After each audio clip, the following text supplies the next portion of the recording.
আসসালামু আলাইকুম ওয়া রাহমাতুল্লাহি তাআলা ওয়া বারাকাতুহু। কেমন আছেন সবাই? আশা করি সকলে ভালো আছেন। আমি আজকে একটা বিষয় আপনাদের সাথে শেয়ার করতে চাই। দেখেন,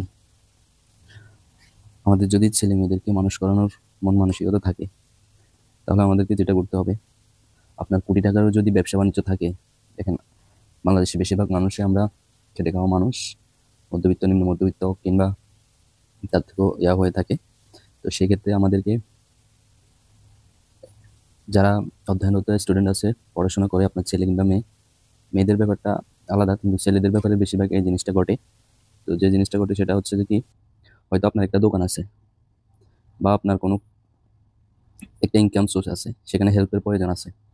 তো সেক্ষেত্রে আমরা কি করি, যে অধ্যয়নরত স্টুডেন্টটা আছে, অর্থাৎ আপনার যে ছেলে মেয়েটা পড়াশোনা করতেছে, ছেলেটা পড়াশোনা করতেছে, তাকে আমরা সেখানে ইনভলভ করি। অর্থাৎ আপনার ইনকাম সোর্সের যে বিষয়, যেমন হয়তো আপনার একটা দোকান আছে, দোকানে দেখা গেছে যে কি আপনার ছেলেটা সারাদিন স্কুল মাদ্রাসা করে এসে অবসর সময়টা আপনার দোকানে সে সময় দিচ্ছে।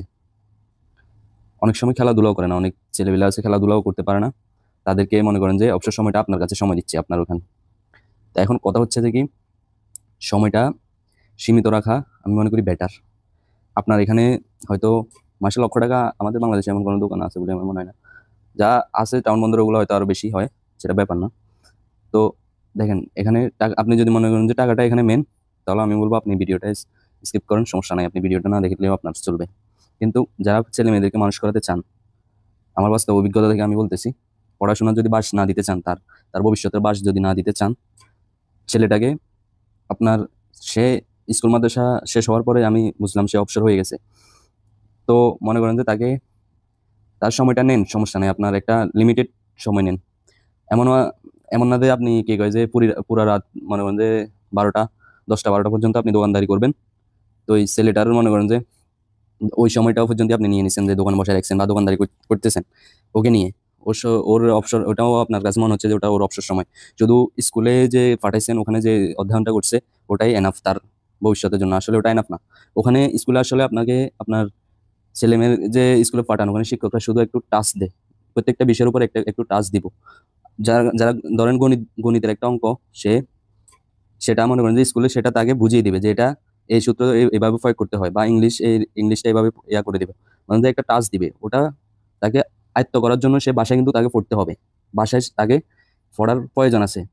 এখন আপনি যদি ওর ওর এই কি যে এত গুরুত্বপূর্ণ একটা সময়, ওর মনে করেন যে ভবিষ্যৎ, ভবিষ্যৎটাকে আপনি টাকা কার জন্য কামাইতেছেন? তার ভবিষ্যতের জন্য, বা তার ভবিষ্যৎটা সুন্দর হওয়া, আপনার ছেলেমেয়ের ভবিষ্যৎটা সুন্দর হওয়ার জন্য। এখন যদি তার মূল্যবান সময়টাকে, তার স্টুডেন্ট লাইফটাকে আপনি ধ্বংস করে দেন এই আপনার এই কিছু কিছু টাকার জন্য, কিছু স্বার্থপরী স্বার্থপরী ইয়ার জন্য, এটা কি আসলে ঠিক হয়, ঠিক কিনা?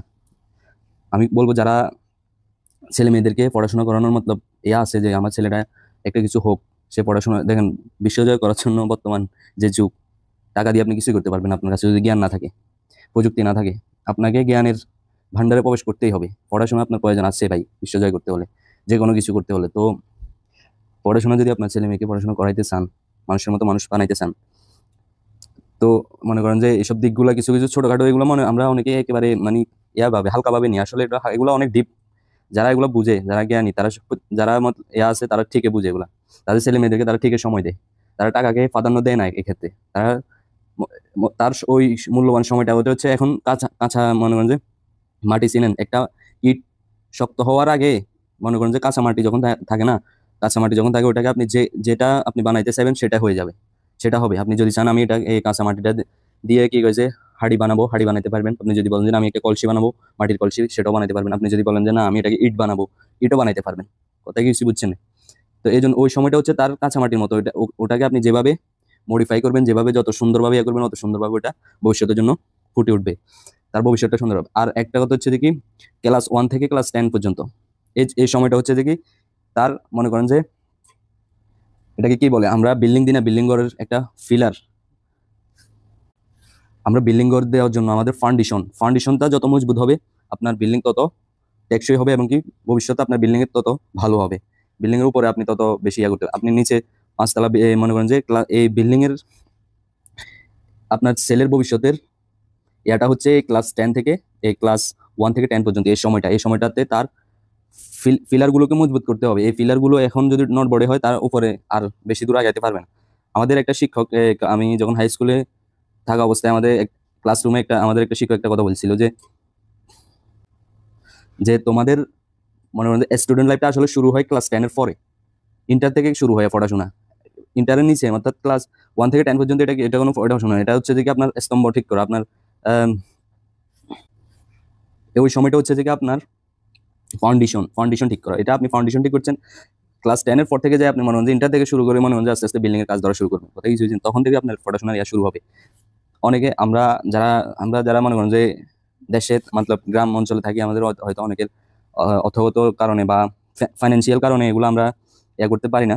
ইন্টারের পরে অনেকে দেখা গেছে পাঁচশো টাকা বানায় বিদেশ চলে যায়, হাবি যাবি, হ্যাঁ ওগুলা আচ্ছা, ওগুলা ডাজন্ট ম্যাটার, ওগুলা বাদ। কিন্তু যারা, আমি ওদের কথা বলছি না, আমি বলছি যারা ছেলে মেয়েদেরকে মানুষ করাতে চান। তো আসসালামু আলাইকুম রহমতুল্লাহি ওয়া বারাকাতুহু, ভালো থাকবেন সবাই।